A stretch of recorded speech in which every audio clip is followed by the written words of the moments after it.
नमस्कार। प्लानिटेक्स पर आपका स्वागत है और हमेशा की तरह आपसे निवेदन है प्लानिटेक्स को सब्सक्राइब करें, बेल आइकन जरूर दबाएं, हमारी वीडियोस को लाइक करें और फ्रेंड्स एंड फैमिली का शेयर भी करें। दोस्तों, बड़ा ही इंटरेस्टिंग टाइम है, बड़ा ही कह सकते हैं कॉम्प्लेक्स जियोपॉलिटिकल गेम चल रहे हैं। अभी जो पहले दोस्त थे वो दुश्मन बन रहे हैं, जो दुश्मन थे वो दोस्त बन रहे हैं। ये हर तरफ दिख रहा है। चाइना जो भारत का एडवर्सरी रहा है लंबे समय से, और इधर गलवान में 2020 में जो घटना हुई थी उसके बाद से तो बहुत ज़्यादा टेंशन बढ़ गई थी। वो चाइना अब भारत के गुण गा रहा है। वो एक स्वर में भारत के स्वर में स्वर मिला करके जो बात कर रहा है। चाइना की एक न्यूज एजेंसी ने छापा है, किसी वहां के विदेश मंत्रालय किसी प्रवक्ता का, कि China and India are sovereign nations and इनकी एनर्जी सॉवरेंटी जो है, energy sovereignty can not be dictated by any other country. मतलब सिर्फ चाइना के बारे में बोलता तो बात सही थी, वो उसने साथ साथ इंडिया का भी नाम लिया कि India and China are sovereign countries and energy sovereignty of these countries can not be dictated by any other country. मतलब कि डोनाल्ड ट्रंप ने जब से ये दंगा शुरू किया है, चाइना को भी समझ में आ गई है और भारत को भी समझ में आ गई है। मैं कहता हूं कि डोनाल्ड ट्रंप किसी का नहीं है, अमेरिका किसी का नहीं है। इनफैक्ट मेरा तो हमेशा से मैं अमेरिका किसी का नहीं है, वो इससे बड़ा दोगला कंट्री दुनिया में नहीं मिलने वाला है। लेकिन अब चाइना को भी समझ में आ गया कि भारत के साथ बना करके रखने में ही भलाई है। और इसलिए देखिए आप कि रसिया, इंडिया, चाइना, ये एक ग्रुप बना था, गुट बना था पहले, इसकी बीच में फिर वो थोड़ा धीमा पड़ गया, इसको एबंडन कर दिया गया। 2018 में लास्ट मीटिंग जो है ये तीनों नेताओं की हुई थी, नरेंद्र मोदी, व्लादिमीर पुतिन और शी जिनपिंग की, जो है RIC बोलते हैं, रिक, इसके तहत जो है हुई थी। अंतिम मीटिंग हुई थी इनकी अर्जेंटीना में हुई थी। उसके बाद से इसको एबंडन कर दिया गया क्योंकि 2020 में चाइना ने जो इंडिया के साथ जैसा किया गलवान में, पूर्वी लद्दाख में, भारत ने चाइना के अगेंस्ट में जो है अपने रुख अलग बना लिया और ये ब्लॉक जो है आपस में बिखर गया है। फिर इंडिया का रसिया के साथ बढ़िया है, रसिया का चाइना के साथ भी मजबूरी में बढ़िया है, ऐसे तो बढ़िया नहीं बट मजबूरी में ठीक है, क्योंकि 2022 की यूक्रेन वार के बाद से जो है उस पर बहुत से सैंक्शंस लगे, तो चाइना भी उसका बहुत बड़े स्तर पर जो है तेल खरीद रहा है और भारत भी खरीद रहा है। तो इन दोनों के, चाइना रसिया के साथ अच्छे हैं, पर आपस में ताल्लुकात ट्रस्ट वर्दी तो नहीं ही है। लेकिन इस ट्रंप ने जो है इस ग्रुप को, लगता है RIC ग्रुप को जो है फिर नज़दीक ला दिया है। और साथ साथ not only RIC group but rather कहीं कि पूरे ब्रिक्स को ये मजबूत कर रहा है, क्योंकि ब्रिक्स में और देश तो दिलचस्पी ले रहे थे, लेकिन भारत थोड़ा उसमें ढीला ढाला रवैया भारत कर रहा है। ग्रुप में था भारत, लेकिन बहुत ज़्यादा वेस्ट के अगेंस्ट में, खासकर अमेरिका के अगेंस्ट में कोई स्टैंड लेने की कोशिश भारत ने कभी नहीं की। अब रीजन चाहे जो भी हो, कि चूंकि भारत का अमेरिका के साथ ठीक ठाक चल रहा था, ट्रंप के पहले टर्म में भी, बाइडेन के दूसरे टर्म में भी, सीधे तो अमेरिका ने कुछ नहीं किया भारत को, लेकिन अंदर से जो उसने बहुत डैमेज करने की कोशिश की। आप देख लें, फार्मस एजिटेशन यहाँ हुआ, शाहीन बाग का वाला एजिटेशन जो हुआ, वो सब जो है मणिपुर में जो आपका हुआ, ये सारी चीज़ें जो है चाइना के, अमेरिकन जो है डीप स्टेट का जो है नेटवर्क पीछे अंदर में होता है, उसने करवाया है सब चीज़ें। एम एक ही एम है, इंडिया को कमज़ोर करो, इंडिया को किस तरह से यहाँ के डिस्टेबलाइज करो, यहाँ के रेजीम चेंज करो, ताकि अपना पपेट रेजीम बिठा करके जो है हम अपना उल्लू सीधा करके इंडिया को लूट सकें। ये चलता रहा। अब डोनाल्ड ट्रंप दूसरे टर्म में आए, थोड़ा सा उम्मीद हुआ कि भाई बने ठीक है, वामपंथी और ये सब LGBTQ गैंग को जो है सीधा करेंगे, और उन्होंने काम शुरू किया सही। US एड को उन्होंने डिसमेंटल किया, और मतलब कि जो है अमेरिका की जो है एक और एजेंसी थी सम डेमोक्रेसी करके उसको भी उन्होंने डिसमेंटल किया। हाँ, नेशनल इंडोमेंट ऑफ डेमोक्रेसी करके जो है वो भी कुछ नहीं, वो खाली नाम की डेमोक्रेसी है। दुनिया में सब तरह के गंदे काम करवाना, एजुकेशन को कहीं फंड करना, कहीं पर कू करवाना, यही सब काम ये सब करते हैं डेमोक्रेसी के नाम पर। उसको डिसमेंटल किया। बहुत से मतलब कि जो है वैसे ऑर्गेनाइजेशन जो थे उनको जो है मतलब जॉर्ज सोरोस टाइप के लोगों को जो इसके किनारे करना शुरू किया। लेकिन डोनाल्ड ट्रंप को भी लगता है अल्टीमेटली जो है इन सब फोर्सेस ने फिर से कब्जा कर लिया, कैप्चर कर लिया। और डोनाल्ड ट्रंप को ये दिख रहा है कि अब इनसे अलग होकर रहने में अच्छा है, अब इनके साथ ही रहो और काम करो, जो ये कह रहे हैं वैसा करो। इसलिए डोनाल्ड ट्रंप अब अपने उस मूड में नहीं है जैसे ये पहले हुआ करते थे। एक अमेरिका के बहुत ही बड़े एक अर्थशास्त्री हैं जेफरी सैक्स। ये अमेरिका के कोलंबिया यूनिवर्सिटी में इकोनॉमिक्स के प्रोफेसर हैं, बहुत जाने माने प्रोफेसर हैं, इकोनॉमिक्स में इनका बहुत बड़ा नाम है। उनका कहना है कि why western hegemony is over, learning lessons from Ukraine war. From American economics, Jeffrey Sachs on US saber rattling to China's youth seeking job stability. Here is a roundup from today's coverage. उन्होंने एक कहा है कि भाई America की या waste की hegemony के दिन जो है दादागिरी के दिन लद गए और अब इनको समझना चाहिए कि दुनिया बदल चुकी है। पहले की जैसे 50 साल पहले की दुनिया नहीं है, वैसे नहीं चल सकती। और जिस तरह से अमेरिका चल रहा है ये अमेरिका के लिए खतरनाक हो सकता है। ये बहुत बड़े इकोनॉमिस्ट हैं, बहुत नाम है इनका, मतलब कि जो है कोलंबिया यूनिवर्सिटी प्रोफेसर भी हैं और इनको बड़े इनके जो वक्तव्य होते हैं उनको बड़ा सीरियसली लिया जाता है। और उन्होंने ये कहा है कि वेस्ट के जो है गुंडागर्दी और दादागिरी के दिन जो है लद गए, ऐसा सीधा उन्होंने कहा है।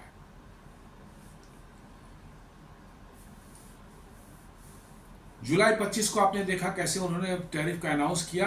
1 अगस्त से जो उन्होंने कहा 25% टैरिफ भारत पर लगाया और कल उन्होंने उसको 25 को 50 कर दिया बढ़ा करके यूएस ऑयल के ऊपर में जो है। और उनका और भी वार्निंग 4 और 5 को उन्होंने वार्निंग दिया कि ये टैरिफ जो है 500% तक जा सकता है। अब मेरा ये कहना है कि यदि 50% पर आप कर देते हैं तो नेचुरली ही कि भारत के सामान अमेरिका में तो नहीं बिकेंगे, भारत को कहीं और बाजार देखना पड़ेगा। 50 को आप 500% कर देंगे, क्या फर्क पड़ने वाला है? 50% पर ही नहीं बिकेगा तो फिर 500% करने का तो कोई मतलब ही नहीं है। तो सिर्फ एक अपना दिखाने का कि हमारे पास ये पावर है, मैं दस्तखत कर सकता हूं, वैसे ऑर्डर्स पर जो 500% टैरिफ लग सकता है। और डोनाल्ड ट्रंप अब धीरे धीरे घिरते जा रहे हैं यूएस कोर्ट में जो है, जिसमें अपील करके उन्होंने लोअर कोर्ट के ऑर्डर पर स्टे लिया था, जिसमें उसने कहा था कि नहीं, प्रेसिडेंट को पावर नहीं है टैरिफ लगाने का नॉर्मल सर्कमस्टांसिस में। उसकी सुनवाई शुरू हो चुकी है आज से और अगले हमें लगता है 15-20 दिनों में वो सुनवाई पूरी होकर इस फैसले में आ जाएगा। और अमेरिका के जाने माने जितने भी कानूनविद हैं, कानून के ज्ञाता हैं, इनका कहना है कि डोनाल्ड ट्रंप इसमें बुरी तरह से हारने वाले हैं। क्यों? क्योंकि डोनाल्ड ट्रंप ने अब कोर्ट को भी गालियां देना शुरू कर दिया है। कल ही उनका एक वक्तव्य आया कि ये जो कोर्ट में चल रहा है मामला टैरिफ वाला, इसको सिर्फ एक कोई एक्सट्रीम लेफ्ट जज होगा वही इसको इस केस में हमको हरा सकता है। मतलब कि वो हारेंगे तो कोर्ट की मेरिट पर नहीं हारेंगे, कोई एक्सट्रीम लेफ्टिस्ट जज वहां बैठा होगा इसलिए वो हारेंगे। उनको अंदाजा लग गया है कि वो उसमें हारने वाले हैं और वहां अमेरिकन एडमिनिस्ट्रेशन में इसकी कवायद शुरू हो गई है कि कैसे जो डोनाल्ड ट्रंप को इस दलदल से निकाल करके उनकी थोड़ी इज्जत बचाई जा सके। सारे लोग कह रहे हैं कि इमरजेंसी पावर्स जो है आपको मिलती है उस केस में आप इस्तेमाल कर सकते हैं, और वो भी जिस एक्ट का हवाला दे रहे हैं उसमें टैरिफ की बात, इमरजेंसी पावर्स जो दी गई है, इकोनॉमी की इमरजेंसी पावर, उसमें टैरिफ का जिक्र ही नहीं है, वो कुछ और चीजों के लिए है। तो आप समझ लीजिए कि अब यदि वो कोर्ट में हार जाते हैं तो ट्रंप की क्या इज्जत रह जाएगी अमेरिका में और क्या इज्जत रह जाएगी दुनिया में, और इसके रिपरकशंस कितने भयानक होंगे। जो भी बिलियंस ऑफ डॉलर जो कलेक्ट कर रहे हैं इंपोर्टर्स से जो है, यदि केस हार जाएंगे तो वो सारे पैसे वहां की सरकार को उन इंपोर्टर्स को लौटाने पड़ेंगे। ये ट्रंप के गाल पर बहुत बड़ा तमाचा होगा यदि ऐसा हो गया तो।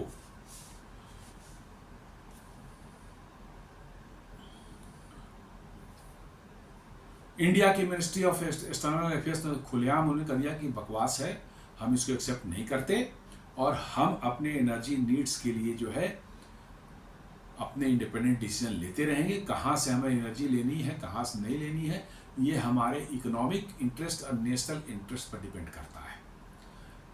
We can not be dictated by anybody else, ये साफ क्लियर बता दिया गया है।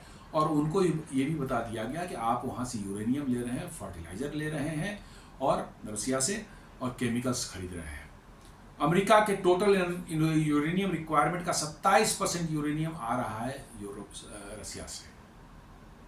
अब इसको कैसे जस्टिफाई कोई कर सकता है? किसी ने उनसे कल प्रेस ब्रीफिंग में जो है, व्हाइट हाउस की प्रेस ब्रीफिंग में किसी मीडिया कर्मी ने पूछ लिया कि साहब ये आप ही तो यूरेनियम खरीद रहे हैं, इंडिया ऐसा बता रहा है। तो कहता है नहीं मुझे नहीं मालूम है, पता करके बताऊंगा। सीधे वहां से निकल लिए, फरार हो गए छोड़ करके जो है। तो ये सिचुएशन है, मतलब कि ना उनको पूरी स्थिति की जानकारी है, या जानकारी है भी तो इग्नोर कर रहे हैं, या अपने पावर के उसमें जो है इतना मदमस्त हो गए हैं वो कि उनको शायद दिखना बंद हो गया कि दुनिया में क्या हो रहा है। भारत ने साफ कहा दिया है, विल टेक और necessary measures to safeguard its national interest and economic security. हम अब करेंगे, आप हमें डिक्टेट नहीं कर सकते। ये पहली बार ऐसा हो रहा है कि अमेरिका के राष्ट्रपति को या अमेरिका को कोई देश खोलकर चैलेंज कर रहा है। और न सिर्फ भारत चैलेंज कर रहा है, चाइना चैलेंज कर रहा है, रसिया चैलेंज कर रहा है, ब्राजील चैलेंज कर रहा है, और भी कई एक देश अब इस पंक्ति में खड़े हो चुके हैं, लाइन में खड़े हो चुके हैं। जैसा मैंने बताया था अभी 1-2 दिन पहले वीडियो में जो है कि साउथ कोरिया ने भी ट्रंप के डिक्टेट्स मानने से इनकार कर दिया, जबकि साउथ कोरिया को अमेरिका का समझ सकते हैं एकदम बिल्कुल पपेट माना जा सकता था।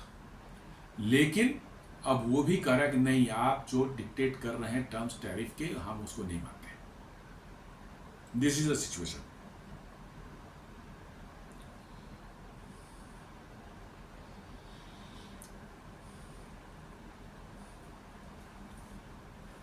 एमईए जो हमारे एमईए ने जो कहा है यूएसओ को और यू को कि its foreign partnership are based on sovereign choice not to be dictated by third party view point.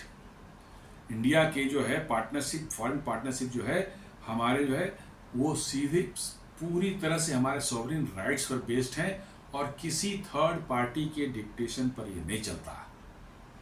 इतना स्पष्ट कभी नहीं बोला गया था अमेरिका को, किसी देश ने नहीं बोला था जितना स्पष्ट भारत ने कहा है। और इनफैक्ट चाइना ने तो इतना तक कह दिया कि भाई we are preparing ourself to do zero trade with America, no imports no exports. हम अपना जहां बिजनेस करना होगा हम करेंगे, आपके साथ नहीं करेंगे। और इनफैक्ट धीरे धीरे इंडिया भी जो है इसी डायरेक्शन में जा रहा है। आज मैंने इसके पहले वाले वीडियो में बताई आपको कि कैसे भारत ने भारतीय नौसेना के लिए maritime petrol aircraft PATI Poseidon, जो इसकी $3.6 बिलियन की डील थी, उसको किनारे कर दिया, सस्पेंड कर दिया, बोला कि हम अभी नहीं लेने वाले, इसको बाद में सोचेंगे। कहने का मतलब यह है कि तुरंत हमने कैंसिल किया है ये नहीं बताया, लेकिन कह दिया कि अभी हम नहीं लेने वाले, इसको बाद में सोचेंगे, टर्म्स एंड कंडीशन देखेंगे, फिर बाद में सोचेंगे। 30,000 करोड़ रुपए की डील थी। साथ साथ जो है स्पेन जो है उसने जो है $7.24 बिलियन की जो है डील हो रही थी F-35 की, उसने भी कह दिया कि हमें F-35 नहीं लेना है, हम यूरो फाइटर खरीदेंगे अब। तो अमेरिका की अब वाट लगनी शुरू हो चुकी है और उसके मिलिट्री इंडस्ट्रियल कॉम्प्लेक्स जिस दिन हिट होगा ना उस दिन ही अमेरिका को समझ में आएगा कि दुनिया क्या होती है। चाइना भी यही काम कर रहा है। China firmly rejected US demands to stop buying Russian and Iranian oil, asserting that energy policy decisions are sovereign and cannot be coerced।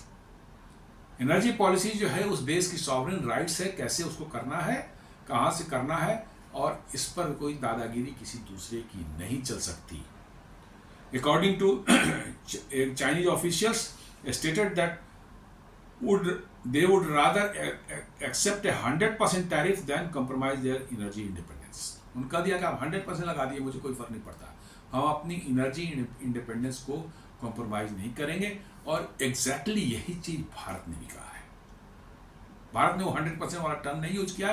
Bharat ने भी किया है कि हम अपनी एनर्जी सॉवरेंटी या एनर्जी इंडिपेंडेंस जो है इस पर हम कॉम्प्रोमाइज नहीं करते। ये हमारा डिसीजन है कि हमें कहाँ से लेना चाहिए कौन सा सामान, इस पर हमें कोई डिक्टेट नहीं कर सकता। तो आप देख रहे हैं दो देश जो है आपस में कैसे, जो एक दुश्मन थे एक दूसरे की, कैसे एक ही भाषा बोल रहे हैं। ये होता है कि दुश्मन का दुश्मन कैसे आपका दोस्त बन जाता है।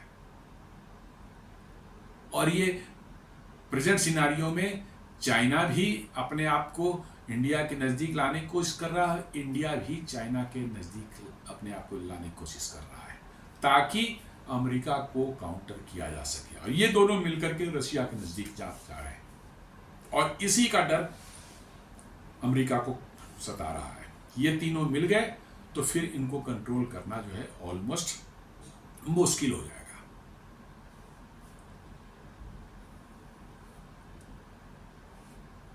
चाइना ने कहा question and pressuring will not achieve anything, China will firmly defend it's sovereignty, security and development interest, the ministry said.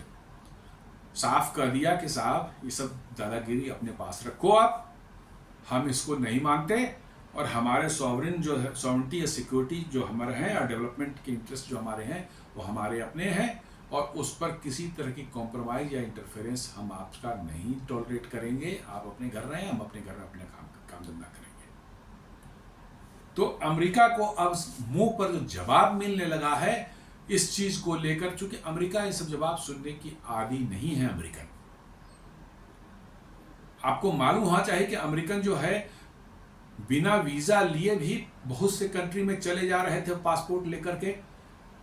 अभी ब्राजील में जो है उन्होंने पकड़ धकड़ शुरू किया है कि नहीं, बिना वीजा कोई किसी घुसने नहीं देंगे। अभी 2-4 को पकड़ के वापस किया है, तो इसको लेकर अमेरिका में हड़कंप मचा हुआ है। अर्जेंटीना ने भी यही काम किया, बिना वीजा के फ्लाइट में बैठ जाते थे कि भाई जैसे अमेरिकन पासपोर्ट है, बस कोई हमको दुनिया में कहीं नहीं रोक सकता, हम दंदनाते हुए कहीं घुस जाएंगे। अब इन लोगों ने चैलेंज करना शुरू कर दिया है। अमेरिकन सब रो रहे हैं वहां पर कि अरे साहब हम तो जब मर्जी तब टिकट लेते थे, सुबह प्लान किया शाम में निकल जाते थे फ्लाइट से, अब तो वीजा की लाइन में लगना पड़ेगा, महीनों तक ये इंतजार करना पड़ेगा और पैसे भी देने पड़ेंगे वीजा के। ये कैसे हो सकता है, हम तो अमेरिकन है साहब, हमारे साथ कैसा हो सकता है। लेकिन अब दुनिया ने उनको आईना दिखाना शुरू कर दिया कि अमेरिकन नहीं हो, तुम भी एक देश हो, सिर्फ देश हो, अमेरिकन नहीं हो, सिर्फ एक देश हो, और तुमको जैसे और देशों को ट्रीट किया जाता है, लोगों को ट्रीट किया, वैसे ही तुम्हें भी ट्रीट किया जाएगा।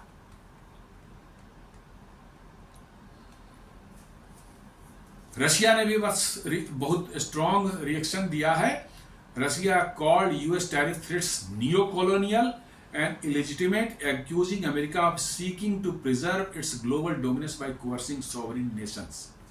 उन्होंने साफ कहा है कि अमेरिका के थ्रेट नथिंग, कुछ नहीं है, न्यू कॉलोनियल इनका जो है माइंडसेट है वही दिखा रहा है। ये दोबारा दुनिया कॉलोनी बनाने की कोशिश कर रहे हैं, और ये पूरी तरह से इलेजिमेट है, और ये नहीं चल सकता आज की दुनिया में।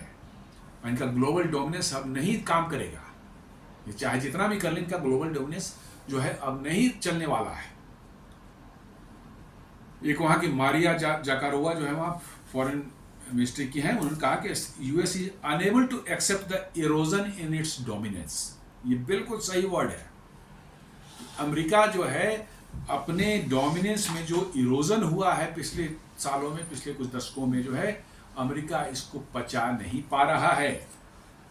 इन a shifting multipolar world and reiterated that sanctions cannot halt its history's course। कहा है कि सैंक्शंस जो हैं अब दुनिया की हिस्ट्री का जो रास्ता नया बन रहा है उसको नहीं रोक सकता। दुनिया मल्टीपोलर होकर रहेगी, अब ये यूनिपोलर नहीं है।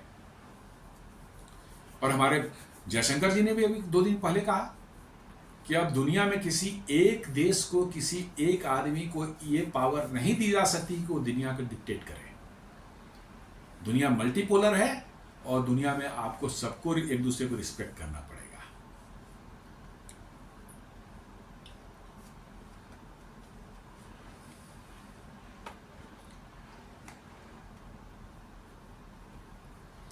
उसी तरह से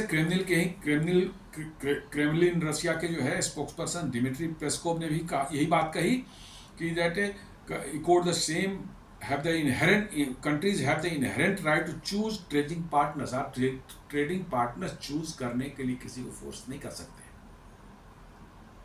यह हर देश का सॉवरिन राइट्स है और उसको नहीं आप डिक्टेट कर सकते। Right to choose after India Russia rebukes Trump's tariff threat over crude oil, calls it illegitimate in a strong reaction. ये रशिया की तरफ से रिएक्शन आ रहा है। और जैसा मैं बता रहा था कि जेफरी सैक्स जो है, जो वहाँ के जाने माने बहुत बड़े हुए, उन्होंने क्या कहा है। प्रोमिनेंट इकोनॉमिस्ट, उन्होंने कहा है कि asserts that the era of American dominance has ended, but the US is largely in a state of denial about this reality। वो कह रहे हैं कि अमेरिकन डोमिनेंस जो है उसका युग समाप्त हो चुका है, ये दुनिया को दिख रहा है।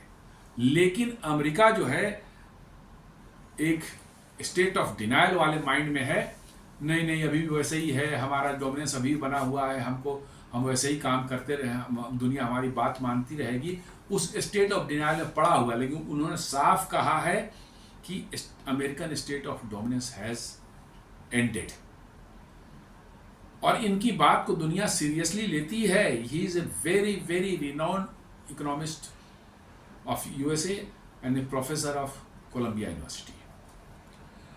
उन्होंने 2025 में, जेफरी सैक्स ने 2025 में एक उन्होंने स्पीच दिया था यूरोपियन पार्लियामेंट में।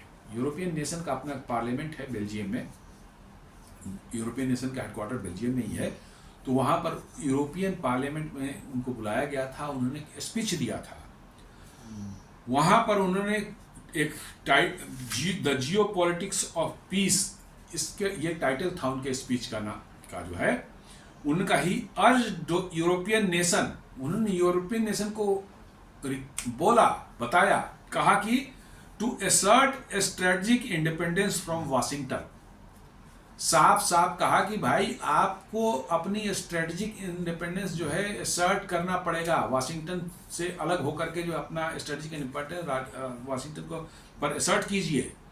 And to chart their own diplomatic course, और अपना अलग एक डिप्लोमेटिक जो है रास्ता आप बनाएं, न कि अमेरिका के पिछलग्गू बन के रहें। एकदम क्लियर उन्होंने बोला है, वो पार्लियामेंट में बोल रहे हैं वहां पर कि आप अमेरिका के पिछलग्गू बन के न रहें, आप अपना एक अलग डिप्लोमेटिक रास्ता बनाएं, specially regarding China, Iran and Russia. Specially China, Iran and Russia के बारे में उन्होंने कहा कि आप जो है अपना यूरोपियन यूनियन के लोग कि अलग एक नज़रिया बनाएं, एक अलग स्ट्रेटजी जो है आपकी जो है इंडिपेंडेंस जो है वो वाशिंगटन को शो करें, और आप वाशिंगटन के पिछलग्गू बन के नहीं रहें। साथ उन्होंने भारत को जो कहा, भारत को उनका don't fall for the American trick, बोला कि अमेरिका जो सब ट्रिक खेलते रहता है उसके चक्कर में न पड़े। Keep your options open with China and Russia. साफ उन्होंने कहा कि चाइना एंड रशिया के साथ अपने ऑप्शंस ओपन रखिए और अपने रिलेशंस बना कर रखिए। सेज जेफरी सैक्स, an American economist and public policy analyst. So अब देख लें कि वहाँ के ही लोग, बड़े लोग जो हैं अब ट्रंप को बुरी तरह से लथाड़ने लगे हैं, बुरी तरह से क्वेश्चन करने लगे हैं। कल ही मैंने बताया था कैसे वहाँ जो ट्रंप के पिछले टर्म्स में निकी हैली जो कि अमेरिका की राजदूत थी यूएन में जो है, और नॉर्थ कैरोलिना के पहले वो गवर्नर भी रह चुकी हैं और रिपब्लिकन हैं। उन्होंने कहा कि इंडिया जैसे एलाई के साथ जो है आपने जिस तरह का ये टैरिफ वार छेड़ रखा है या जिस तरह का न्यूसेंस आपने किया है, ये अमेरिकन हितों के अगेंस्ट में है। 25 साल लग गए भारत से रिलेशन सुधारने में। क्लिंटन जब के लास्ट फेज उनका चल रहा था तब से शुरू हुआ कि भाई इंडिया से रिलेशंस ठीक किए जाएंगे। उससे पहले इंडिया से रिलेशन तो बिल्कुल ही गड़बड़ से चल रहे थे, और ये 25 साल में धीरे धीरे सुधरा।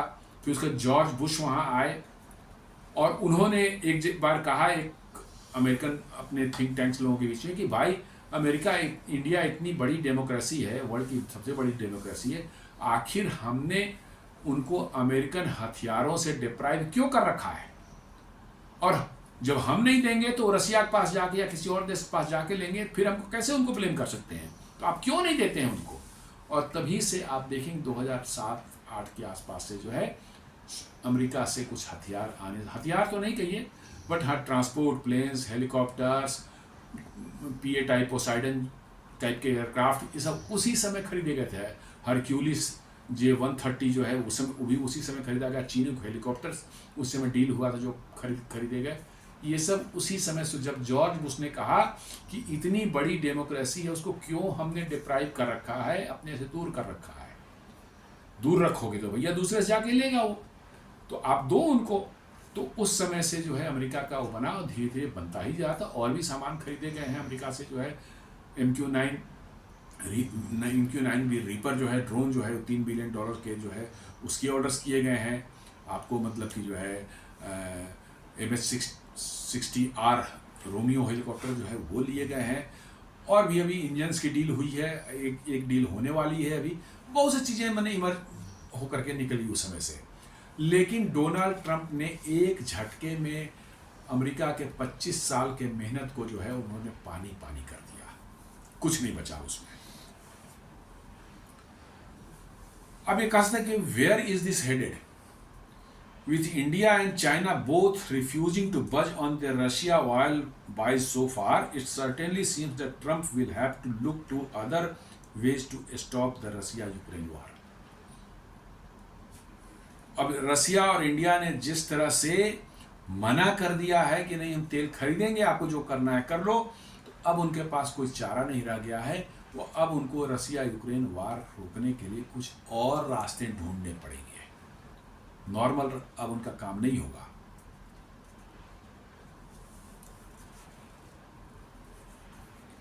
एक टू जिनकुआन चाइना के जो एक इंस्टीट्यूट है जो कि WTO की स्टडीज करती है, Beijing university of international business economics में जो है, वो कहती है साफ साफ जो है कि if the US is bent on imposing tariffs, China will fight to the end and this is China's consistent official stance। मतलब यदि अमेरिका टैरिफ लाता रहा तो अब चाइना जो है उसको रेसिस्ट करेगा, रिटेलिएट करेगा, और ये चाइना का ऑफिशियल स्टैंड है जिसको हमने बता दिया उनको।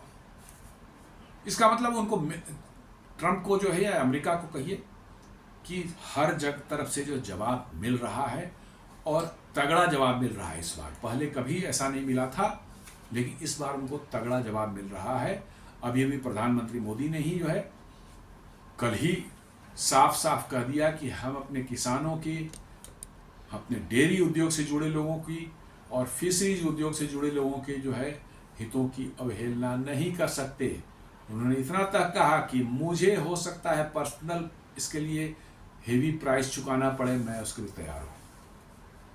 इतना तक उन्होंने कह दिया। मतलब there is no scope of any compromise on these issues. अब ट्रंप को जितनी टैरिफ में 50 लगाना है, 500 लगाना है, वो लगा दें, कोई फर्क नहीं पड़ने वाला है। अब एक बार आपने जो है डिसाइड कर लिया कि जो होगा देखा जाएगा, तो फिर तो बात ही अलग हो जाती है। और जैसा एनालिस्ट ने बताया है, लोगों ने एनालाइज करके बताया कि इंडिया के GDP पर 0.1 से 0.2% तक फर्क पड़ सकता है, और 8 से 15 बिलियन के आसपास में आपके एक्सपोर्ट्स प्रभावित हो सकते हैं। तो उसके लिए कोशिश की जा रही है, जैसा मैंने कल बताया था वीडियो में, जो है 20,000 करोड़ का एक फंड तैयार किया गया है, कैसे हम अपने एक्सपोर्ट्स को यूरोप, अमेरिका के अलावा दूसरी तरफ जो है डाइवर्सिफाई करें, ताकि जो शॉर्टफॉल अमेरिका से होगा उसकी पूर्ति की जा सके। और ये कोई बहुत 8 से 15 बिलियन डॉलर या 20 बिलियन डॉलर कोई बहुत बड़ी चीज़ नहीं है। इसको थोड़े एफर्ट्स के साथ जो है इसको बड़े आराम से जो है इसको किया जा सकता है, क्योंकि ये मामला अब सुधरने वाला नहीं है। मैटर इतना खराब हो चुका है कि अब ट्रंप टैरिफ को वापस ले भी लेते हैं तो रिलेशंस उस लेवल पर नहीं जा पाएंगे जिस लेवल पर थे, और वो एक बीच में जो है एक खटास जो बनी रहेगी। और इंडिया ने कही दिया है कि F-35 पर जो थोड़ी बहुत बात, डील तो नहीं थी, थोड़ी बहुत बात हुई थी, मना कर दिया कि हम नहीं लेने वाले F-35, और साथ में ये भी कर दिया कि फिलहाल हम अमेरिका से और कोई मिलिट्री इक्विपमेंट नहीं खरीदने वाले हैं। और आज मैंने जो इसके पहले वाली वीडियो में आपने देखा होगा कैसे भारत ने 30,000 करोड़ के PA पोसाइडन का जो डील हो चुका था उसको कहा कि अभी हम नहीं खरीदेंगे, देखेंगे बाद में देखेंगे, उसको साइड करके रख दिया गया। मतलब अब इधर से भी काइनेटिक एक्शन शुरू हो गए हैं, और इसके जो है रिपरकशंस जो हैं वहाँ के मिलिट्री इंडस्ट्रियल कॉम्प्लेक्स में होगा, और वो ट्रंप पर दबाव बनाना शुरू कर देंगे। क्योंकि अमेरिका के राष्ट्रपति हों, चाहे वहाँ कोई भी राष्ट्रपति हो, कोई भी सरकार हो, किसी पार्टी की सरकार हो, मिलिट्री इंडस्ट्रियल कॉम्प्लेक्स के विशेष के अगेंस्ट में वो नहीं जा सकते। उनकी ताकत ही नहीं है उनके अगेंस्ट में जाने की, क्योंकि वो उनके फंडिंग करते हैं, उन पार्टियों की, उनके इलेक्शन कैंपेन को फंडिंग करते हैं, और भी बहुत से उनको सुविधाएं वो प्रदान करते हैं जिसको यहाँ बोला नहीं जा सकता। इस तरह की बातें होती हैं वहाँ पर, तो they can not ignore their interest. और उन पर यदि मार पड़नी शुरू हो जाएगी तो अमेरिकन प्रेसिडेंट के होश ठिकाने आ जाएंगे, क्योंकि अमेरिका की ताकत जो 2 ही 3 चीज़ों से आती है। एक टेक वर्ल्ड जो उनका है, एक मिलिट्री इंडस्ट्रियल कॉम्प्लेक्स, और तीसरा डॉलर है। इसके अलावा अमेरिका में कुछ नहीं है, बस यही 3 चीज़ें हैं। एक भी उसमें टूटा, एक पर भी मार पड़ी तो अमेरिका घुटनों पर आ जाने वाला है, और यही दिख रहा है। अब दुनिया के बहुत से, अमेरिका के ही बहुत से एक्सपर्ट्स जो हैं, इकोनॉमिस्ट जो हैं, उन्होंने बोलना सब शुरू कर दिया है कि अपने एक्शन से जो है ट्रंप जो है वो ब्रिक्स को और मजबूत कर रहे हैं, कमजोर नहीं कर रहे हैं, मजबूत कर रहे हैं। आपने देखा होगा प्रेसिडेंट लूला ने कल ही उनका स्टेटमेंट आया, परसों आया था स्टेटमेंट, जिसमें उन्होंने कहा कि ट्रंप से हम बात नहीं करेंगे, हम मोदी से बात करेंगे, हम पुतिन से बात करेंगे, हम जी जिनपिंग से बात करेंगे, और हम ब्रिक्स से बात करेंगे। इसका मतलब है कि ब्रिक्स जो है अब और मजबूत उभर करके आएगा। और अमेरिका को इसी बात का डर है कि यदि ब्रिक्स ने अपना कोई अल्टरनेट पेमेंट अरेंजमेंट निकाल लिया स्विफ्ट को बाईपास करके, तो फिर अमेरिका की वाट लगनी जो है ऐसी वाट लगेगी कि कहना मुश्किल है। डॉलर की डोमिनेंस जो है वो तेजी से खत्म होगी, डी डॉलराइजेशन जो बात चल रही है उस पर और तेजी से काम होगा, और इसी का डर अमेरिका को सताया रहा है, ट्रंप की नींद उड़ा रखा है। क्योंकि अमेरिका की डोमिनेंस जो है वही डॉलर से चलती है, अमेरिका की ताकत उसी डॉलर से आती है। डॉलर कभी भी छाप सकते हैं, जितना मर्जी छाप सकते हैं, किसी को भी देकर मुफ्त में सामान ले सकते हैं, कोई उन्हें उनका एफर्ट नहीं लगता, कोई उनका पसीना नहीं लगता, किसी तरह की माने मेहनत नहीं लगती। डॉलर छापा, दुनिया सामान मंगा के खाओ पियो मौज करो, यही अमेरिका चलता है। उस पर अब जब यदि किसी तरह का हिट होगा तो आप समझ सकते हैं कि कितनी पीड़ा होगी अमेरिका और वहाँ के सरकार और वहाँ के राष्ट्रपति, या अमेरिकन्स को भी, आम अमेरिकन्स की मैं बात करता हूँ सबों। तो दोस्तों ये आज एक छोटा सा विश्लेषण था आज के जियोपॉलिटिक्स में बदलते हुए समीकरण पर, कि कैसे इंडिया, चाइना और रसिया एक साथ आ रहे हैं, और कैसे जो है ब्रिक्स मजबूत होने जा रहा है, और कैसे डोनाल्ड ट्रंप और अमेरिका की चिंताएं बढ़ती जा रही हैं। उम्मीद करता हूं कि आपको ये वीडियो पसंद आया होगा। आप इस वीडियो को लाइक करें, अपने फैमिली के साथ शेयर करें, प्लैनेट टेस्ट को सब्सक्राइब करें, और बेल आइकन दबाना बिल्कुल नहीं भूलें। धन्यवाद।